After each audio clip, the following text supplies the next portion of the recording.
After the snake agreed, Drew and Kahiri carefully put the eggs back. Corinne put the first snake on her shoulders, then one by one she added the others. They flicked their tongues and slithered on her skin. Some got tangled in her loose hair, and others complained about how the buttons on her shirt scraped their scales. I changed my mind, Buki whispered to Malik. The Jumbie thing doesn't have that many benefits. Malik shrugged and reached out to touch one of the snakes. Kahiri and the mermaids talked, then he put his lips to the water as if he was getting a drink. Then the mermaids left, dragging themselves over the shallow spit to open water. I told them it's not safe close to the road, he explained. They asked me to look for their families, and they told me to put my lips to the water and call for them when I had something to say. Let's go, Corinne said. What if this doesn't work? Drew whispered. Sometimes you just have to try a thing, Buki said. He and Malik crested the little hill that separated them from the road. Corinne was aware of all the people staring at them the moment they were out in the open. Vendors' mouths gaped with surprise or twisted with laughter, while some whispered behind their hands or called out to them loudly. Corinne didn't understand most of what they said, but she didn't need to know their words to understand what they were thinking. Kahiri ducked to avoid his mother and led them into the village. He walked ahead, seemingly unbothered by the attention, though most of the looks were directed at Corinne and the snakes writhing over her shoulders. As they went, a few people fell into step behind them. How will you find out about their families? Corinne asked, trying to take her mind off the small chattering parade. They were taken on a slave ship, he said. I know that from the coin you gave me. So they lived here centuries ago, and Ababuo remembers that her family herded cattle. It's not much to go on, but I know who to ask. Corinne rubbed the spot where her own coin was, feeling the edges of it through the fabric of her pocket. It would help to know how they came to be mermaids. How did you turn them? That's not important, Corinne said. Watch her swerve from the facts, hissed the first snake. It was so obtuse, suggested another. Yes. She's a liar, an impersonator. Such a slimy thing to do.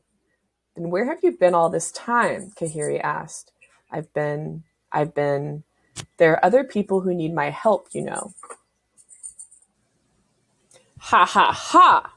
No answer for that either, a fat snake said, sliding over and under its friends. Stop shifting! I'm only searching for some shade, the snake complained. It's not nice to be exposed to all of this sun. Corinne tried, unsuccessfully she was sure, to keep the disgust from her face. Some people say no one has seen you for centuries. Some people say they see you all the time, Kahiri continued. They turned down another road, and Corinne still didn't offer anything. Kahiri chewed on his bottom lip, then said, Some people say you are only a made-up story. Drew, Buki, and Malik looked on silently, with concern growing in their eyes. Corinne felt hot and frustrated, and she wanted more than anything to fling the snakes off her neck. She stopped walking, and the little crowd behind them stopped as well. She leveled a steely look at Kahiri, and blew breath from her nose like an angry bull. If you know so much, you know that it's improper to question me. Kahiri became pale. You're lucky I've let you get away with it so far, Corinne said, but my patience is running out. Kahiri gulped and moved faster. Then he asked, Why don't you speak Twi anymore? Your other friends do. Maybe I forgot, she managed to whisper. You forgot, Kahiri said loudly. Murmurs scattered through the crowd.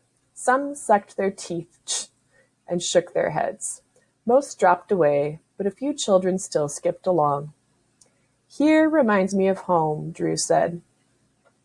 The wooden houses with galvanized metal roofs looked very much like the ones on their island, painted in bright colors, surrounded by yards filled with palm and fruit trees. Behind whitewashed open brick walls, children chattered and giggled. But here, the land was all flat. There were no undulating hills. The sweet scent of guava and sugarcane was absent from the air, and the salty smell of the sea could no longer reach them.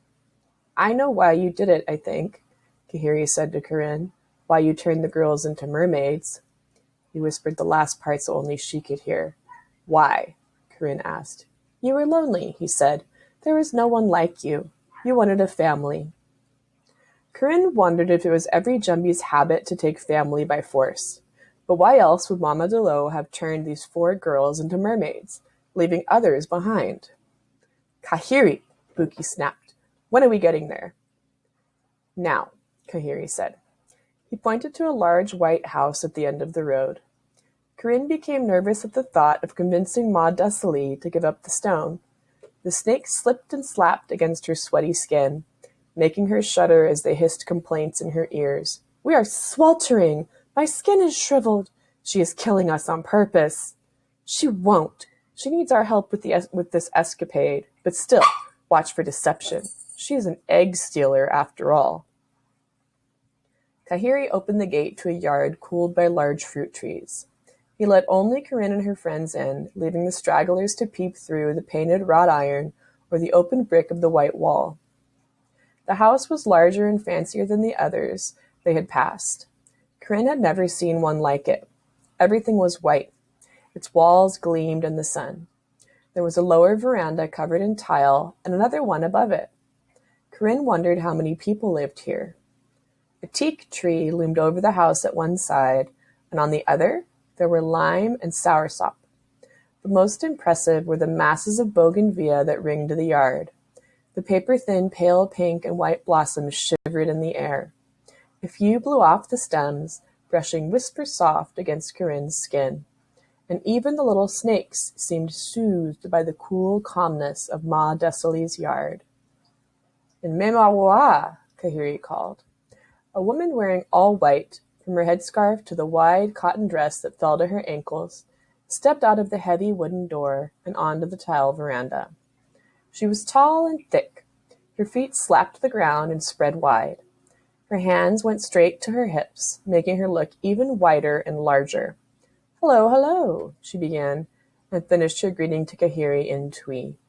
But she tilted her head when she saw Corinne, and her greeting trailed off. A look Corinne could not describe came over her face. It didn't feel friendly. Kahiri bowed his head slightly. Someone has come looking for you. Corinne took a step forward. What's that shaking? The little snake asked. Corinne realized it was the thudding of her heart. For me? Ma Dessely said, picking up Kahiri's English. What do you want, little girl? I have come back for the jewel, she said softly. Huh? Next to Corinne, Drew, Buki, and Malik were stiff as boards. But Kahiri pushed her forward. Louder, he whispered. The jewel, Corinne said. Her voice seemed to have squeezed out of her crack, starting small and getting too loud at the end. Ma Dessely eyed Corinne as if she was crazy. What jewel is that? Corinne planted her feet wide to match Ma Dessely's and puffed out her chest. You know which one, she said. Bring it to me. Ma Dessely's large frame began to shake, and she shook her head. You don't look like what I expected, she said. A giggle escaped from her, and she held her hand to her lips. Corinne tried to be still, but the more she tried, the squirmier she felt. Ma Dessely wiped a few tears from her eyes and stopped chuckling. Ma, Kahiri said, she really is the goddess. Ma Dessely folded her arms. If I catered to every fool, crazy person, or trickster who came to this house, what position would I be in? Where is your mother, Kahiri? Does she know you came here to harass me? No, Ma, Kahiri said quietly. The woman looked Corinne up and down. And if you are Mami Huata, then you should be able to get by me and take what's yours, not so? Go ahead, try to find it. She planted herself more firmly on the ground and arched one eyebrow to complete the challenge. Corinne dropped her head. It's wrong to impersonate a goddess, Ma Dessely said. Whatever you think you're going to get will turn sour. She shifted her weight to one leg. Odinde Sen, who are you really? Corinne felt the wind knocked out of her. She didn't know. She stammered something that didn't sound like her name, or a goddess's, or even Mama Delo's. Ma Dessely took 2 long steps and grabbed Corinne by the arm. The snake slid off, and one latched on to Ma Dessely's finger with its fangs. The woman spun and flung the snake clear across the yard. "Scatter!" the little snake called out. Ma Desalee hopped out of the way as snakes slithered all around her. She grunted and stamped her feet. "It's an ambush!" the little snake yelled, and the snakes turned on Ma Desalee. Her eyes went from fury to fear in an instant. She hopped and screeched like a frightened child. Her size and bulk brought her down hard on the ground. She slipped on the tail of one snake and fell back, crushing a bougainvillea. One of the snakes crawled in after her, and she leapt out, screaming, "Stop them!" Her voice was several octaves higher than it had been moments before. "Get them out of my yard!" Buki and Malik set off trying to scoop up the snakes, but Drew would only get close enough to push them with her sandaled foot. Corinne didn't help. "What are you doing?" the little snake hissed. "Isn't this what you wanted? A diversion?" "Yes, a ruse," another snake said as it darted to a shady spot and let out a long sigh of delight. Corinne noticed that although her friends were scooping up snakes, they were putting them down again just a few feet away. Kahiri was standing at the door to the house. "Some got in here," he yelled, and he waved at Corinne to follow. Ma Desalee opened her eyes wide and tiptoed clumsily to the house with the hem of her dress gathered up in her wide palm, screaming, "Ah! Ah! Ah!" with each step. "Go on," the little snake in the shade called out. "This subterfuge will only last so long. She will see it's a scam, and she will slaughter us for sure." Corinne nodded and ran into the house after Kahiri. Ma Desalee ran back out with a long-handled broom gripped over her head like a club. Corinne heard the scrape of the bristles against the stones outside and the crack of the handle amid a string of Ma Desalee's screams. The house was a large open space with few places to hide anything. Ma Desalee was clearly its sole occupant. Kahiri searched through cupboards. Corinne ran upstairs and looked through a bedroom, digging down into a woven basket of dirty clothes, all white. She tunneled under the bed and climbed up to high shelves, but didn't find the stone. She went to another room and saw Ma Desalee through the window, swatting wildly with the broken broom at the slithering snakes, as Drew and Buki moved them just out of her way. Malik dug in a corner. He was up to his elbows in red mud. He looked up at Corinne and shook his head. She continued searching, but turned up nothing.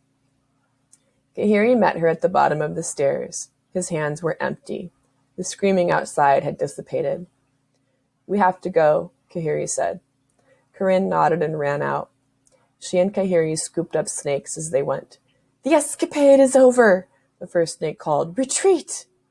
"I hope this sorry episode was successful," said a snake hiding in a puddle as Buki snatched it up. The 5 children ran out of the gate with snakes swinging from their hands. "Scarcely," the little snake said. "It was a disaster."